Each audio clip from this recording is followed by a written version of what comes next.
penyembahnya itu harus benar. Ya. Penyembahnya itu harus benar. Artinya orangnya harus benar. Karena tadi bilang Bapa menghendaki penyembah-penyembah yang demikian. Jadi bukan hanya penyembahannya saja, tapi penyembahnya itu harus benar. Maka di sini kita bisa lihat bahwa kita yang menyembah, kita disebut menyembah di dalam kebenaran.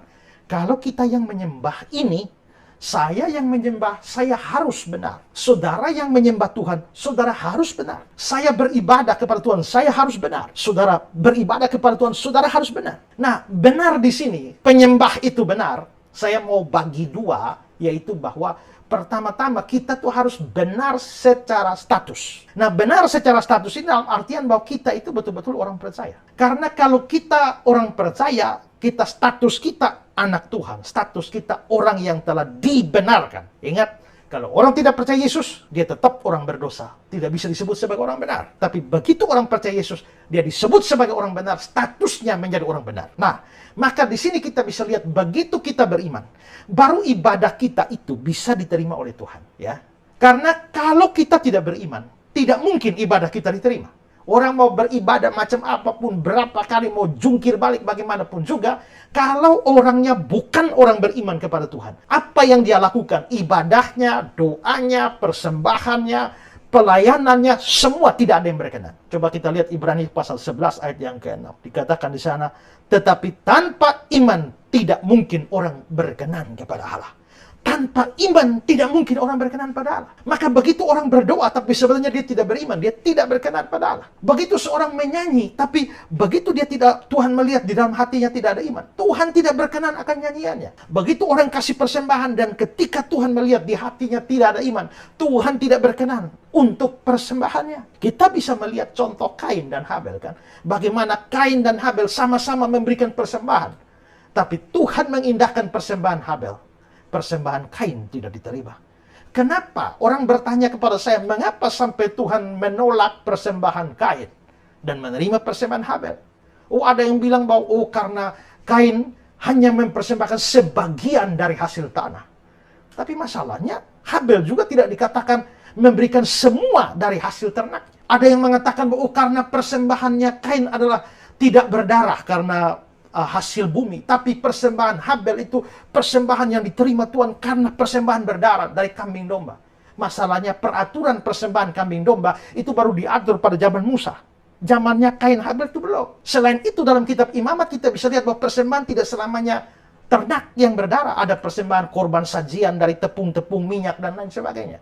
Kalau begitu persoalannya, mengapa persembahan Habel diterima dan persembahan Kain ditolak? Jawabannya karena Habel itu orang beriman, sedangkan Kain bukan orang beriman. Dari mana kita tahu Kain bukan orang beriman? Coba kita melihat 1 Yohanes pasal 3 ayat yang ke-12, ya. 1 Yohanes 3:12 dikatakan, bukan seperti Kain yang berasal dari si jahat. Saudara perhatikan, Kain yang berasal dari si jahat itu iblis. Terjemahan yang lain mengatakan bahwa Kain yang adalah anak iblis. Orang percaya disebut sebagai anak Allah. Tapi Kain itu anak iblis. Dia berasal dari si jahat. Maka pasti Kain bukan orang percaya. Karena Kain bukan orang percaya itulah, maka Tuhan tidak berkenan kepada dia. Tanpa iman, tidak seorang pun berkenan kepada Tuhan. Maka ini penting. Banyak orang Kristen pergi ke gereja. Ya, mereka beribadah, mereka berbakti, mereka melayani. Tapi mereka tidak pernah sungguh-sungguh jadi orang beriman. Mereka hanya orang Kristen KTP. Hanya karena secara tradisi, mungkin karena opa oma itu Kristen, papa mama Kristen, lalu mereka lahir, lalu beragama Kristen, sudah dibaptis, lalu berpikir bahwa sudah Kristen. Padahal tidak pernah ada momen mereka sungguh-sungguh terima Yesus. Maka sebenarnya mereka belum beriman. Mereka beragama tapi belum beriman. Nah, kalau tidak beriman, mau ibadah jungkir balik bagaimanapun, tidak mungkin berkenan. Karena tanpa iman, tidak ada orang bisa berkenan pada Tuhan. Jadi penyembahan yang benar itu harus dilakukan oleh penyembah yang benar. Dan penyembah yang benar itu haruslah orang yang sudah sungguh-sungguh beriman kepada Kristus. Ya, statusnya itu benar. Tapi selain status juga harus dilihat juga bahwa hidupnya, praktek hidupnya itu juga harus benar. Karena saudara harus perhatikan bahwa Tuhan itu bukan Tuhan yang mudah disogok dengan segala macam ibadah, pujian, penyembahan, persembahan, doa kita. Tidak. Tuhan selalu melihat orangnya. Itulah sebabnya kalau Tuhan menolak orangnya, apapun yang dia berikan Tuhan tolak. Tapi kalau Tuhan sudah mengindahkan seseorang, apapun yang dia berikan, Tuhan mengindahkannya. Itulah sebabnya dikatakan bahwa Tuhan mengindahkan Habel dan persembahannya. Diri Habel sudah diindahkan Tuhan. Persembahannya Tuhan terima. Tapi Tuhan tidak mengindahkan Kain dan korban persembahannya. Itu berarti bahwa Kain sudah ditolak. Maka persembahannya juga ditolak. Mengapa? Ya. Karena Kain hidup jahat. Coba kembali lihat 1 Yohanes 3:12 ini ya. Bukan seperti Kain yang berasal dari si jahat dan yang membunuh adiknya. Dan apakah sebabnya ia membunuhnya? Sebab segala perbuatannya jahat. Saudara perhatikan ayat yang saya garis bawahi ini. Apakah Kain membunuh Habel makanya dia jadi jahat? Ataukah karena jahat makanya bunuh Kain? Dan lihat dari situ bahwa sebenarnya dia sudah jahat. Karena dia jahat makanya dia bunuh Kain. Bukan karena dia bunuh Kain makanya jadi jahat. Sebelum bunuh Habel, Kain itu sudah jahat. Maka itu berarti bahwa hidupnya Kain ini hari demi hari jahat. Salah satu kejahatannya adalah bunuh adiknya. Nah kalau dia hari-hari hidup jahat lalu mengharapkan Tuhan menerima ibadahnya, mengharapkan Tuhan menerima persembahannya, mengharapkan Tuhan menerima korbannya, mustahil ya. Dan dalam banyak bagian Alkitab kita melihat bahwa Tuhan tidak suka dengan persembahan atau ibadah atau korban dari orang jahat. Kita coba lihat Amsal pasal 15 ayat yang ke-8 ya. Amsal pasal 15 ayat yang ke-8. Korban orang fasik adalah kekejian bagi Tuhan. Korban orang fasik itu kekejian. Jadi Tuhan bukan hanya tolak, Tuhan bukan hanya tidak terima, tapi menganggap korban orang fasik itu kekejian, sebuah kejijikan. Maka kalau orang fasik datang dan bawa persembahan, itu jijik di hadapan Tuhan. Orang jahat datang lalu beribadah kepada Tuhan, itu jijik di hadapan Tuhan. Orang jahat datang lalu angkat praise and worship, puji-pujian dan penyembahan, itu jijik di hadapan Tuhan. Ya, coba kita juga lihat Yesaya pasal 1 ayat yang ke-10 sampai 13. Dengarlah firman Tuhan, hai pemimpin-pemimpin manusia Sodom. Perhatikanlah pengajaran Allah kita, hai rakyat manusia Gomora. Jadi saudara lihat, pemimpinnya itu Sodom, rakyatnya Gomora. Sodom dan Gomora kita tahu itu kota-kota yang jahat. Ya, jadi ini berarti bahwa rakyatnya maupun pemimpinnya jahat semua. Nah, apa kata Tuhan?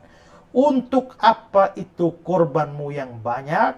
Firman Tuhan. Aku sudah jemu akan korban-korban bakaran, berupa domba jantan dan lemak dari anak lembu gemukan, darah lembu jantan, domba dan kambing jantan tidak kusukai. Apabila kamu datang untuk menghadap di hadiratku, siapakah yang menuntut itu daripadamu bahwa kamu menginjak-injak pelataran bait suciku? Jangan lagi membawa persembahanmu yang tidak sungguh, sebab baunya adalah kejijikan bagiku. Baunya itu adalah kejijikan bagi Tuhan. Maka kita bisa lihat bahwa persembahan, ibadah, korban orang-orang jahat itu sangat dibenci oleh Tuhan. Maka di sini penyembahan yang benar itu pertama-tama harus dilakukan oleh penyembah yang benar. Penyembah yang benar pertama statusnya itu harus orang dibenarkan di hadapan Tuhan.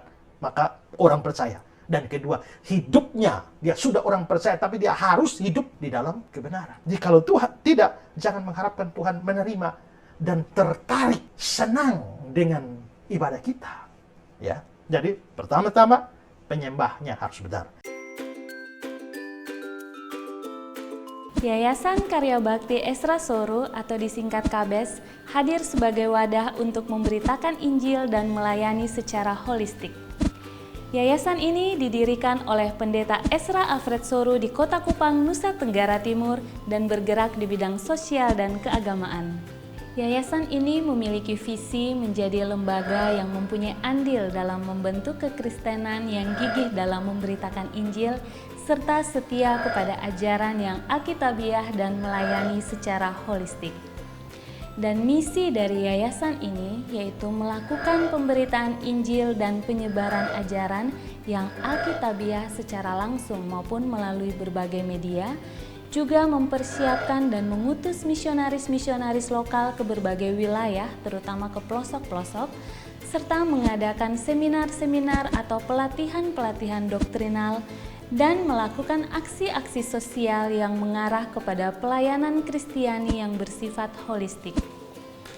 Berikut serangkaian kegiatan yang telah dilaksanakan oleh Yayasan Karya Bakti Esra Soru. Bagi saudara dimanapun berada yang rindu untuk mendukung pelayanan kami, khususnya melalui dukungan dana, maka saudara dapat menyalurkannya ke nomor rekening yang tersedia. Untuk informasi selengkapnya dapat menghubungi Sekretariat Yayasan Karya Bakti Esra Soru melalui nomor berikut ini. Mari beritakan Injil dan melayani sesama dengan kasih bersama Yayasan Karya Bakti Esra Soru. Tuhan Yesus memberkati.